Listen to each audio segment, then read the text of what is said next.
Denver, like every time I think they're out, they pull me back in, right? Like you can never really count this team out. But there's been this looming question all season that we should probably get to of, does this team look like a first round exit? Does this team look like a team that, they can win a lot of regular season games, but they have all these glaring red flags, right? They have struggled to beat top end competition this season, not winning against the exception of the Thunder, not really winning against, say, top 3 seeds in either conference. They did beat the Lakers once, but that was when the Lakers were a hot dumpster fire. So I wanted to go through and talk about the potential at this point, because of where the standings are, the potential first round matchups for Denver, regardless of where they sit. They're probably going to finish somewhere in the top 3 in the West, and face the 6th or 7th seed. And that's still in flux too. Like who's gonna finish in that spot. Okay. So the first team I want to talk about is the Warriors, where if the season ended today, Denver would actually be playing the Golden State Warriors. Actually, no, I wrote that when Denver was the 3 seed 2 days ago. Now they're the 2 seed, but the Warriors could end up 7. And they have been on a roll lately. They only have 1 loss with Jimmy in the lineup since they acquired them. They did have 1 loss without him as well. I think that was the Sixers game. And Denver over the last couple of years has had a lot of success guarding their offense, and generally slowing down, not shutting down Steph Curry. Right. And basically doing what every other team does, try to make anybody but Steph beat you. Do you think that Jimmy Butler meaningfully changes that matchup specifically for the Nuggets because of how they defend and how much attention they happen to throw at Steph Curry? Yes, in the sense that it's Jimmy Butler next to Steph Curry. But my question with Golden State and Steph and Jimmy has been, is that enough when your supporting cast is like just fine? Like they're fine. Yeah. They're totally fine. But what is the ceiling on the team outside of Jimmy and Steph? Like, do they have enough to handle that? Like, is that a good enough team to beat a championship caliber team like Denver, like I believe Denver is? This is a series where could totally be a 7-game series, but I would still really like Denver's chances because they would have the best player on the floor, which just is so ridiculously important in the playoffs. Like if you have the best player in the world or the best player in a series, you have a much better chance than the other team. It doesn't matter how good the other team is. And so when I think about that and I think about, Jimmy and Steph, they're amazing, but everyone else is kind of just like, cool, they're fine. Yeah. They're good players. Draymond Green's still Draymond Green to a lesser extent than he used to be. And then they've just got a bunch of role players who are totally fine. And I'm like, is that enough to beat the best player on the planet? I personally don't think so, but it's Steph Curry. And like just speaking on the matchup, I think that this team is just still way too small to guard Denver effectively. I completely agree. And that's why I'm just like, I think Denver's just going to be able to score in this matchup. This is one of the teams that Denver's bench struggles against a lot. Like those non-Jokic minutes are very tough. I'm like, why can't you guys guard all these actions? The whole idea of switching 1 through 5 is to stagnate things. But Golden State does such a good job of capitalizing on any kind of defensive mistake that that's a matchup where you see, regardless of how people think about Jokic's defense this year, last year, whatever, having him on the floor just in that communication aspect, that you need him there in this matchup in particular. So the Houston Rockets were looking pretty serious earlier in the year. They have fallen like so far from grace in the standings. They were second in the conference at one point. I think like early January, that was true. But a lot of that is because of their offense. Jalen Green has definitely not fallen off a cliff, but he's not playing at the he was just like younger Zach LaVine for a stretch there. Also, they're like the best offensive rebounding team in like maybe NBA history. And they're still doing that.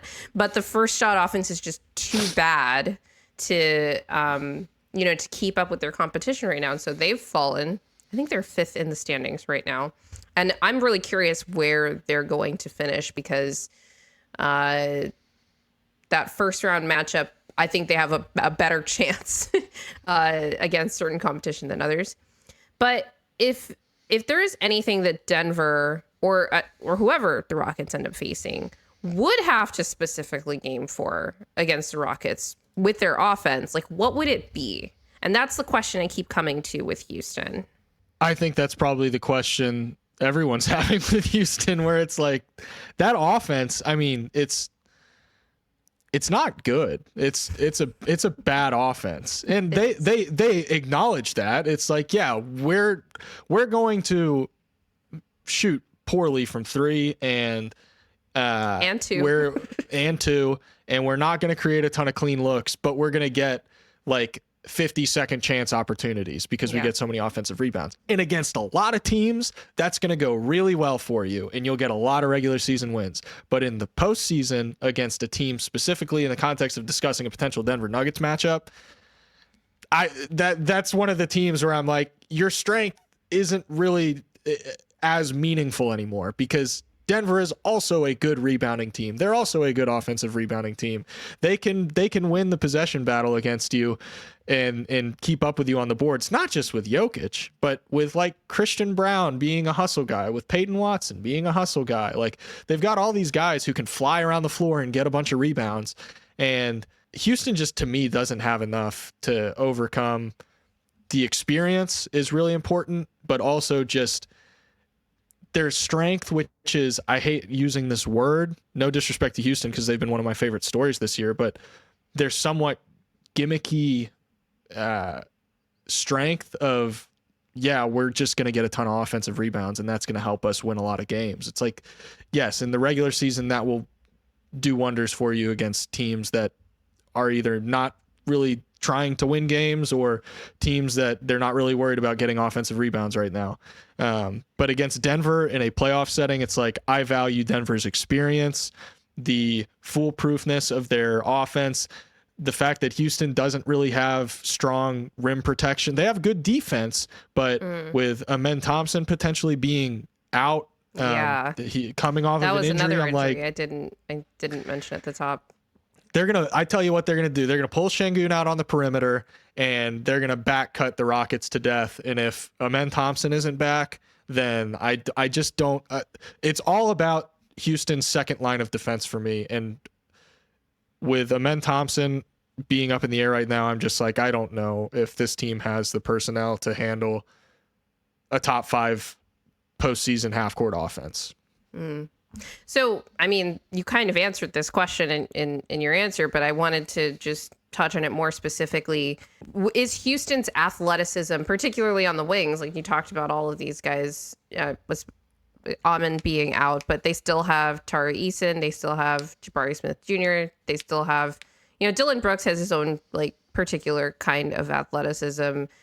Is that a particular concern for Denver, given Denver is... like they have some younger guys, but they're coming off the bench for the most part, with the exception of Christian Brown. Denver can be kind of slow sometimes. And we did see in the first matchup against these with these two teams in January, like Denver got run out of their own gym. On a back-to-back, which yes, normally would be a thing with teams, but otherwise Denver has been nails on back-to-backs. So that game has stood out to me. And this was a game without Jokic. So you'd imagine like Denver should be quicker at least, but it was like, yeah, getting beaten by a team that was playing really well at the time is one thing, but they got run out of their gym. With the athleticism, it's a factor, but also I over the years, I've become very low on like get out and run teams. And even like, athleticism in a half court setting helps you, but it doesn't help as much if your guys aren't shooting the ball. Because it's like, even though Denver is a little bit slower in terms of the defensive side of the ball, some of that won't matter as much when it's like, yeah, they're slower to close out on a guy, but they know they're not going to shoot it. Yeah, you might give up 2 points, but you're not giving up 3. And even if they do shoot it, your shooters are unreliable. The athleticism factor to me is a Band-Aid over the bullet wound that is Houston's half-court offense to me. Yeah, no, I agree with you about Houston. I do think that, let's say that it's like Golden State, Houston in the first round. I would probably pick Golden State in that series, but I do think that Houston's athleticism, particularly for a team that's both slow and small, could be an issue that like stretches the series longer than it should. Against most other teams that are at the top of the West right now, I don't think that Houston's formula would really fly.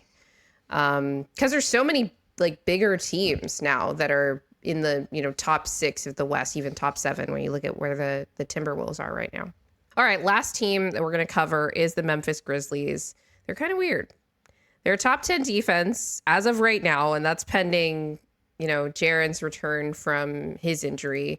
They've been a top 5-ish offense, top 6 for most of the year, despite being just 15th in half-court offense. I think they're the worst half-court offense of all the top 10 offenses. But they're top 3 in transition.